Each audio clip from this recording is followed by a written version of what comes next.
नमस्कार दर्शकों, स्वागत है एक बार फिर हमारे SM24 चैनल में। दर्शकों, पिछले वीडियो की तरह फिर हम एक वीडियो लेके आपके सामने प्रस्तुत हुए हैं। आज का हमारा टॉपिक है सतगुरु की पहचान।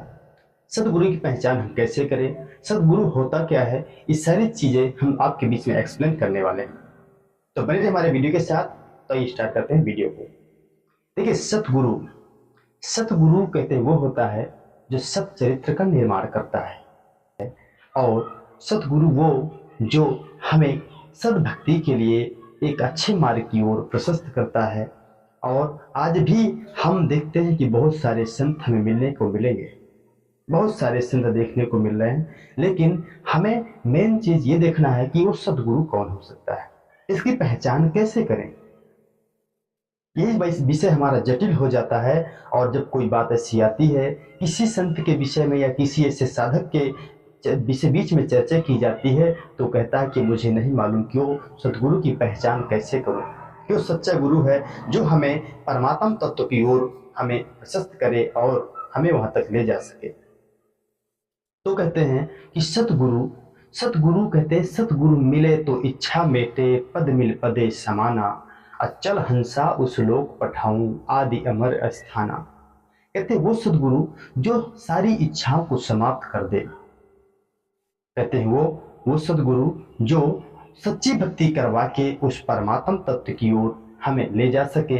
और कहते हैं कि वहां जहां जाने के बाद, जैसे गीता जी में कहा है कि हे अर्जुन, वहां जाने के बाद पुनः आवागमन नहीं होता।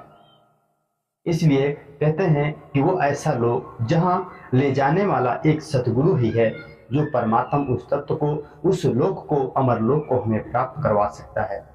प्राप्त करवाने की उसकी एक विधि है जो सतगुरु के पास है, वो ऐसी कुंजी है जो सतगुरु के पास है और किसी संत के पास नहीं हो सकती। कहते हैं इस पृथ्वी पे समय समय पे सतगुरु आते रहे, परमात्मा ही उस सतगुरु का रोल निभाने यहाँ आता है, या अपना एक नुमाइंदा यानी आपका अपना एक कृपा पात्र भेज देता है। क्यों? क्योंकि उस सद्भक्ति को बरकरार रखने के लिए, उस सब भक्ति को बचाए रखने के लिए करता वही है।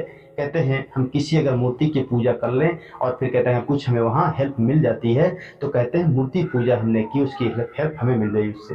लेकिन हेल्प उस मूर्ति ने नहीं किया, बल्कि वो परमात्मा आपकी मदद कर देता है, ताकि आपकी वो भक्ति में आपकी आस्था बनी रहे। और ये ना हो जैसे बहुत ऐसे लोग होते हैं कि कुछ ऐसी स्थितियां होती हैं कि उसको वो भगवान को याद करने के बाद भी उसको नहीं मिल पाता कोई लाभ, तो वो कहते हैं नास्तिक हो जाता है। वो ये कहता है कि हम भगवान नहीं है। लेकिन कहते हैं परमात्मा कहीं ना कहीं आपके कर्म के आधार पे आपकी सहायता जरूर करता है, लेकिन वो सतगुरु हमें उस परमात्म तत्व के विषय में हमें प्रशस्त करता है, मार्गदर्शन करता है, तब हम उस परमात्म तत्व को, उस परमात्मा को प्राप्त कर सकते हैं। दर्शकों, जैसा कहा गया है कि सतगुरु वो जो सच्चरित्र का निर्माण तो करता है, लेकिन अपने जितने धार्मिक ग्रंथ होते हैं, कोई भी धर्म हो, 4 धर्म हमारे माने गए हैं, बाकी बहुत सारे धर्म बन गए हैं, लेकिन 4 धर्मों के ग्रंथों के अकॉर्डिंग जो भक्ति बताता हो, सब में प्रूफ एक ही दिखाता हो, ऐसा वो सतगुरु कर सकता है। बाकी और किसी संत के बस की बात नहीं हो सकती। और कहते हैं यही प्रमाण श्रीमद् भागवत गीता अध्याय 15 की श्लोक नंबर 1 से 4 में कहा गया है। कहा है कि जैसे प्रथम श्लोक में कहा है कि ऊर्ध्व मूलम अधा शाखम अश्वतः प्राहु अव्ययम छंदासि यस्य प्राणानि सा वेदवित्। कहते हैं उल्टा लटका हुए संसार रूपी वृक्ष के सभी विभागों को जो बता दे, वही तत्वदर्शी संत है, वही बाखबर है, वही सतगुरु हो सकता है। बाकी और वो सतगुरु के लक्षण कुछ नहीं कहे गए गीता में, बस यही एक लक्षण है, इस विभाग को यदि बता दे वही सतगुरु हो सकता है। बाकी एक और चीज है कि वो जो सतगुरु होता है वो समदृष्टा होता है। समदृष्टा का मतलब कि ऊंच नीच लेके किसी भी प्रकार का उसके अंदर कोई ऐसे भाव नहीं होता जिसमें कोई मतभेद हो या भिन्नता हो, वो सबको समदृष्टि से देखता है। जैसे एक राष्ट्रपति हो और एक रिक्शा चालक हो, तो भी वो सतगुरु दोनों को समान दृष्टि से देखता है। वो अगर कहीं सत्संग समागम होगा तो समान दृष्टि से आदर सम्मान जो भी मिलता है, भक्त को पहले तो आदर सम्मान की जरूरत नहीं होती, वो स्वयं परमात्मा की शरण में या सदगुरु की शरण में गया है। लेकिन फिर भी सदगुरु अपने तरीके से कहीं न कहीं उस आत्मा को ऐसे कुछ गाइड करता है कि उसको कहीं ये भावना उत्पन्न हो कि इसके मन में कि मैं कहाँ बैठा हूँ और एक पूंजीपति है या एक राष्ट्रपति वो कहाँ बैठा है। इसलिए वो परमात्मा के मायने में कोई राष्ट्रपति हो या कोई एक रिक्शा चालक हो, वो दोनों सम होते हैं, कोई उन्हें भिन्नता नहीं होती, क्योंकि परमात्मा की सारी आत्माएं हैं।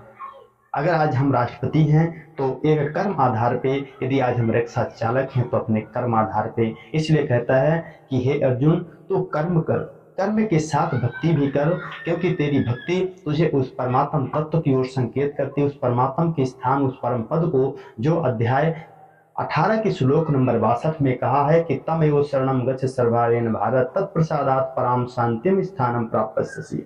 वो स्थान, वो परम पद कहते हैं पाने के लिए हमें वो प्रयत्न भी करना है और कहते हैं कि कर्म भी करना है, जिससे हमारा पेट निर्वाह चल सके। कुछ लोग कहते हैं कि हम मंदिर में चले जाएंगे, जंगल में चले जाएंगे, वहां से हमारी भक्ति प्राप्त उपलब्धि हो जाएगी, जिससे क्या मुक्ति प्राप्त करना है। ये कभी नहीं हो सकता। हमें सद्भक्ति करनी है तो सतगुरु की शरण में रह के और उस परमात्म तत्व का जो उपदेश मिले सतगुरु के द्वारा, उस मर्यादा में रह के हमें भक्ति करनी चाहिए। वही वो सतगुरु हमें उस ज्ञान के विषय में हमें बार बार हमें गाइड करता है, हमें आगे मार्गदर्शन करता है कि ये भक्ति करने से तुम इस लोक को प्राप्त हो जाओगे, जहां जाने के बाद ये प्राणी पुनः वापसी इस मृत्यु लोक में नहीं आता। सतगुरु वो जो अपने एक एक ग्रंथ को खोल के हमारे सामने रख दे, जिससे कि वो आत्मा, वो भक्त उस बात का निर्णय कर सके कि सतगुरु कौन है। आज तक हम यही देखते आए कि आज तक कोई ऐसा संत सामने नहीं आया जो हमें सभी ग्रंथों को, जितने हमारे हॉली बुक हैं, हमारे धार्मिक ग्रंथ हैं, वो हमें खोल के कभी रूबरू किया हो। लेकिन ऐसा भी नहीं है कि पृथ्वी उस सतगुरु से कभी खाली रही है। कहते हैं सतगुरु समय समय पर इस पृथ्वी पे मौजूद रहे, किसी भी युग में वो परमात्मा अपना एक सदगुरु रूप यहाँ आकर के एक रोल निभाने आता है। इसलिए कहते हैं कि सतगुरु मिले तो इच्छा मेटे, पद मिल पदे समाना, चल हंसा उस लोक पठाऊं आदि अमर अस्थाना।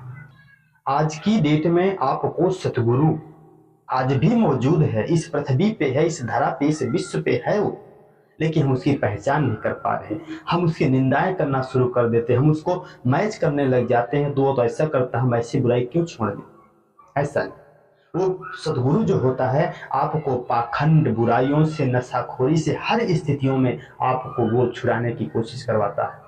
ये सारी बुराइयां छोड़ने के बाद ही हम सद्भक्ति करके उस परम धाम को प्राप्त कर सकते हैं। कहते हैं कि भक्त एक हंस की तरह होता है। भक्त एक हंस की तरह इसलिए होता है कि जैसे कहते हैं एक हंस वो अरंगे नहीं खाता, वो मच्छी कच्छ कुछ भी नहीं खाता, वो सिर्फ मोती चुनता है। इसलिए परमात्मा कहते हैं, सदगुरु कहता है कि जो मेरा भक्त हो वो एक हंस की तरह एक पवित्र हो और एक तत्व का वो सेवन करे।